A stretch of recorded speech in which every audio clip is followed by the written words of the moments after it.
खुलुमबाय स्टुडियोआव आं उदांस्रि मुसाहारि गुवाहाटीआव CCTOA मोनसे गोनां मेल खुंनाय जायो। CCTOA कनसाल्टेटिव ग्रुप दानो थांखि आजावबाय।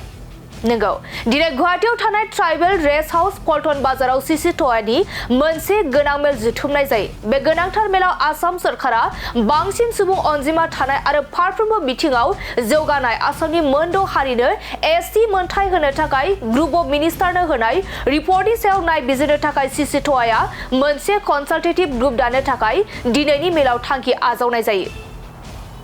मख'नो गोनांदि बे कनसाल्टेटिभ ग्रुपआ ग्रुप अफ मिनिस्टारनि रिपर्टखौ मोजाङै नायबिजिरनानै आसाम सरकारनो दान मोनसेनि गेजेराव इन्टारिम रिपर्ट गथायगोन आरो ट्राइबेल सुबुंफोरनि गेजेरनिफ्राय आयेन गोरों सुबुं बारग' IAS, IPS, ACS, IFS, IRS आरो गागि नोगोरारि दैदेनगिरिफोरखौ लानानै बे कनसाल्टेटिभ ग्रुपखौ दानाय जागोन।